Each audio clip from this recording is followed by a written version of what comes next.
Okay, great. Thank you. I hope everyone can hear me because since it's a lightning talk, it's definitely more conversational and chattier. And so, really, like I said, the whole idea of this talk is just about how to develop assessment skills when you have no idea what to do. Because assessment is this huge overarching thing, and it can create a maelstrom of emotions. So, I'm Catherine Bowers. I'm at Valdosta State, and I am the coordinator of instruction. So this is going to be kind of assessment from, or excuse me, yes, assessment from an instruction point of view. So I just wanted to put this out there where I'm coming from.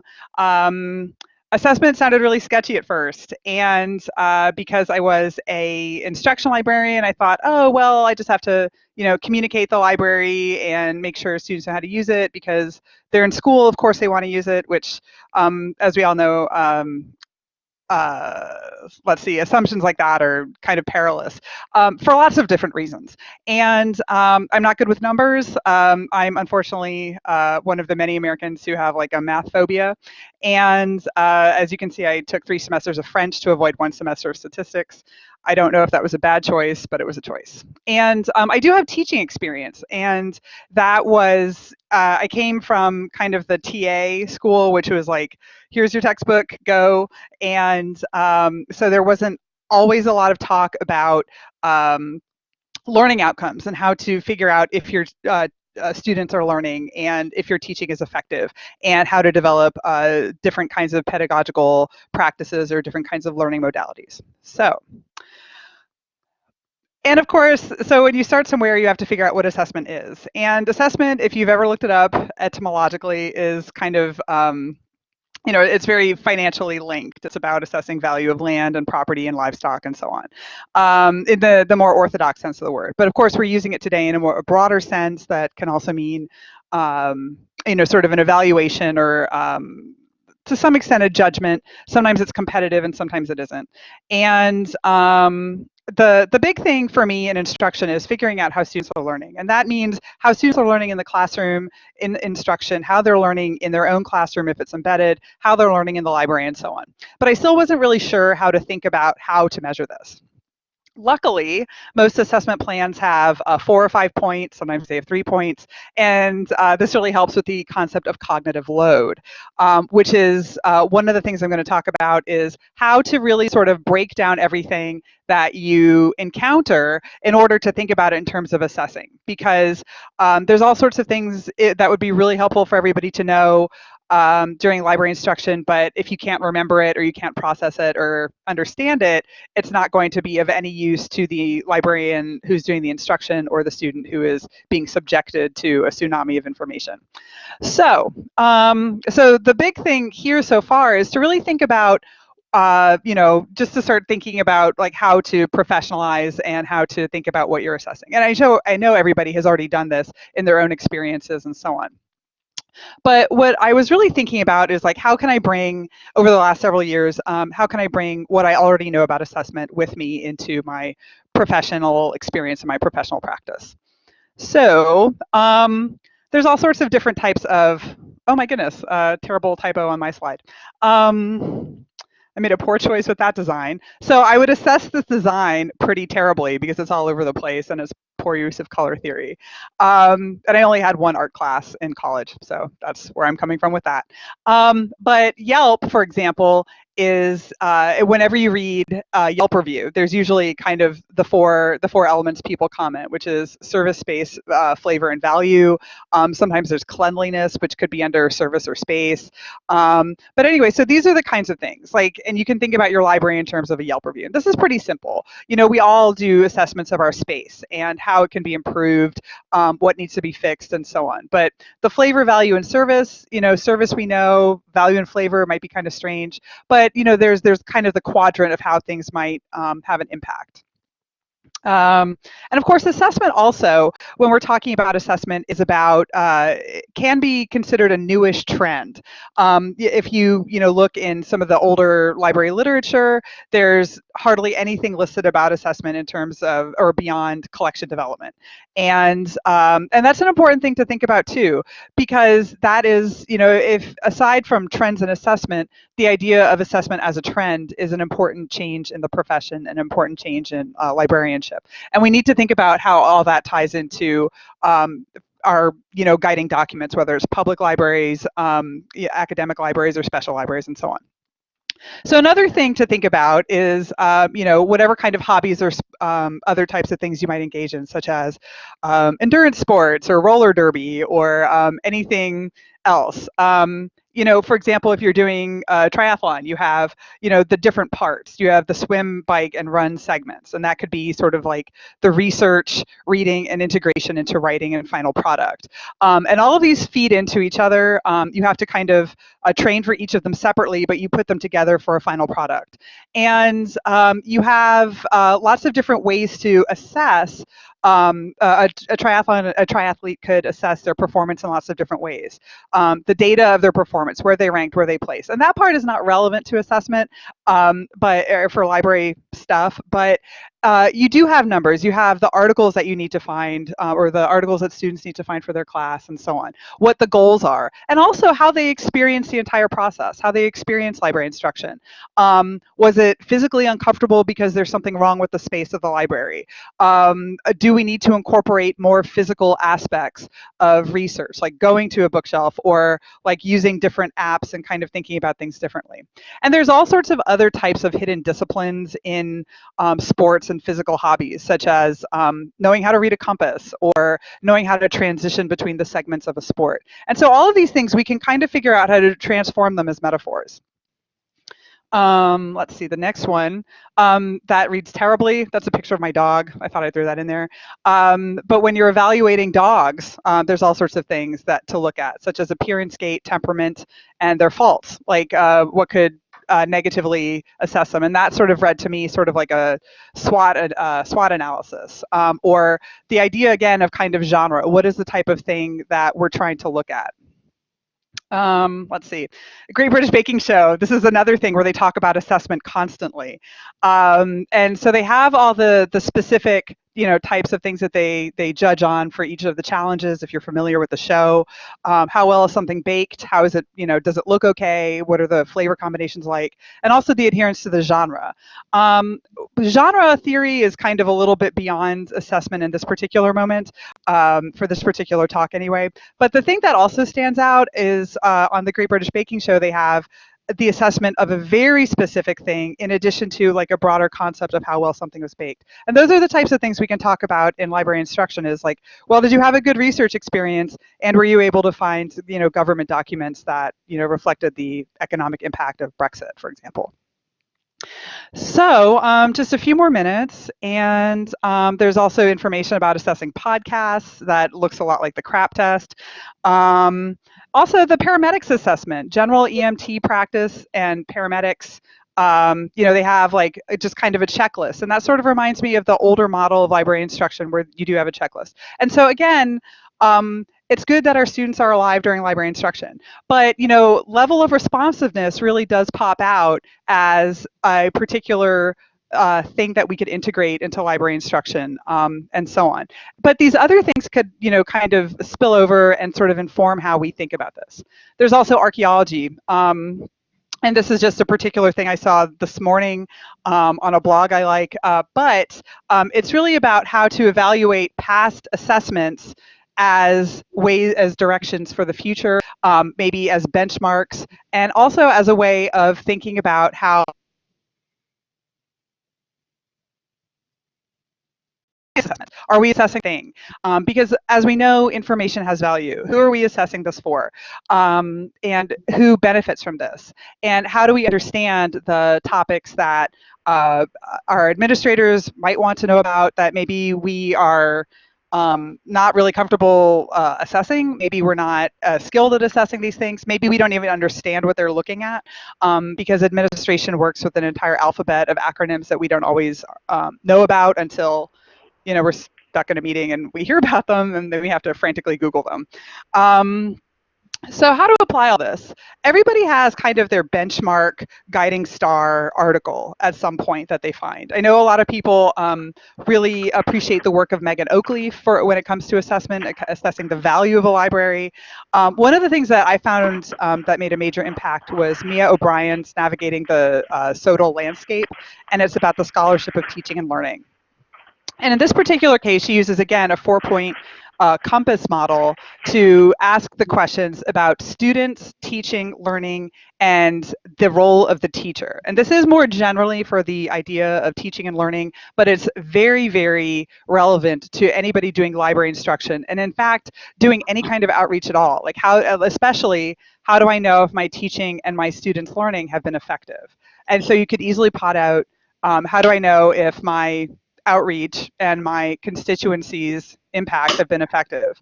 So these are the types of things to think about. Like, and specifically within this article, she talks about the things like signature pedagogies and like what is specific in each field and each discipline. And that is relevant to the role of the profession, because you can see, again, with baking or with paramedics or with dog evaluation, everything is like very specific to that specific practice. But at the same time, the idea of breaking out the things that can be evaluated, the things that are off topic, and the things that are extremely on topic.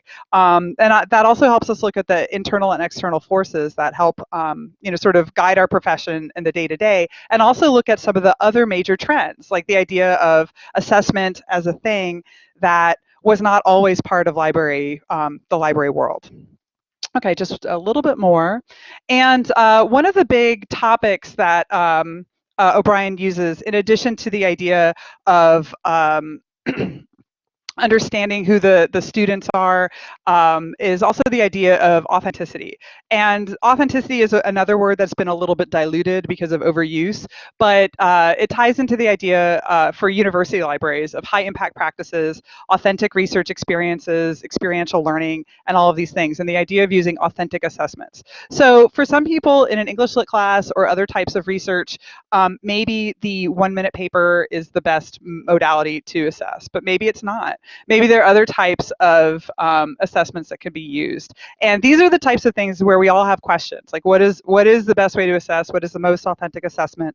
And what is the most, who has, who benefits from these assessments? Is it the students, librarians, the larger library community? And we have to think about, how we're breaking this down, how we're collecting the information, and also how we're distributing it. So, my slides are out of order. Okay, so and so here's like a little bit more about the authentic assessment of learning. And so this is where like some of the idea about paramedics or dog breeding or everything else just kind of overlaps. Like there is a difference between assessment and evaluation, but sometimes assessment is just like a snapshot, and sometimes it is the idea of finding value, so that value can be leveraged. And these are all the different types of things that we do consider on the daily and need to really look at. So I think my time is up, but that's the end of my lightning talk. Thank you very much.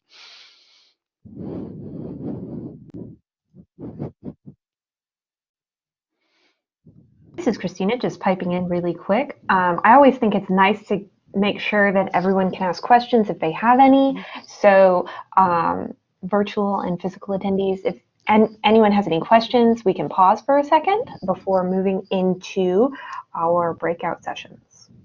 I would be happy to answer any questions. Wonderful.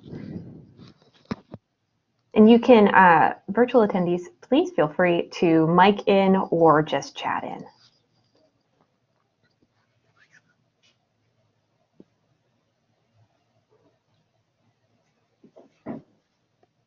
Ooh, we are getting, I think, questions.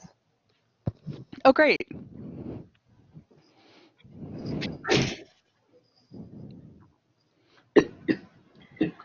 I was wondering if you could speak to a little more about the difference between assessment and evaluation. That's a very good question. As I understand it, it is evaluation is more of the snapshot model and really just kind of looking at where things are, in terms of, how they adhere to form. And this goes back to the idea of genre. Like, is it is it a romance novel? Is it a mystery novel? Is it a fantasy novel, et cetera? Or like, is it like what kind of dog? Is this sort of like looking at the type? Assessment is, as I use the term and when I research it and pursue it, is more like finding a way of not necessarily a judgment, but a collection of information that shows some sort of progress or change over time. And that might be a little vague, but I think that one of the things that has been important is defining what I'm looking for. And to some extent, though, you can probably use evaluation and assessment a little bit interchangeably. If somebody calls you on it, I don't know what to say. How would you use it?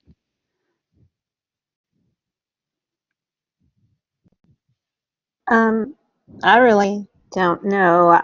When I think of evaluation, I usually think in terms of individuals and job evaluation. Mhm. Although we certainly need to do evaluation sometimes for a program, so wasn't quite sure. No, that's actually a really good point, and that could be a very good research question, because that is, like you said, a job evaluation. I think, but when you bring like a job evaluation in, that sort of indicates that you're looking, to me, off the top, you're looking at a specific individual or a specific instance. Assessment is more of a bigger picture. But that said, and so, for example, like what is a broader experience? But then again, when my house is assessed for tax purposes, it shows me kind of like where it is in terms of other houses in the neighborhood, but it's still my house. So honestly, I'm super intrigued by this now. So thank you for bringing this up. So, oh, okay. Oh, hi, Nicole. So, okay. All right. So this was, yeah, I'll defer to Nicole on this one. But yes, so thank you, thank you for bringing this up. Does anybody else have any questions? We do have one question, actually. We have time for just one more, and Jenny got it in there. And she's asking, how would you recommend assessing marketing?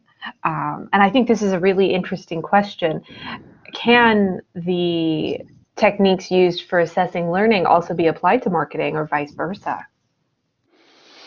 Well, marketing, I can only really speak to how we do it at Valdosta State, but when we look at marketing, we look at how people hear about events, and so we kind of look at information channels, and it's usually, like, right now it's leaning towards email and our specific bathroom newsletter. But so that's kind of one of the marketing outreaches, excuse me, that's some of the marketing assessment we do. Uh, that is definitely one of the things the marketing committee in the library is working on. I think Mike could speak to this a little bit more, but part of the thing that we're doing with marketing is trying to figure out the different channels to look at, and then move on. Excuse me, not move on. Move forward with the channels that are really effective. And I agree. Sandra said, same on bathroom newsletter, major source of news for students. That is 100% true. But the impact of marketing, like, I don't think we've done multiple studies on like communicating one event through multiple channels as much as for example, a major corporation would. But we do ask, one of the questions that comes up is like, how did you hear about this? Or how did you, or sometimes it's just word of mouth. So, and that's actually something I try and transform in an instruction moment, is that, pointing out that we know students prefer asking their peers rather than asking a librarian until sometimes it's incredibly critical. So, so those are the types of things that you can kind of take at a holistic assessment approach on, or holistic evaluation approach. So, So yeah, I know there's a lot of research about assessing library marketing, but it's not. Unfortunately, this some of the people who do our social media are a little bit more on top of that than I am. So, but that's an excellent question. Thank you. Now we are running a little bit behind schedule, so I'm going to say that we should break into our breakout sessions. So in person, folks, please mute us online people until 11:15.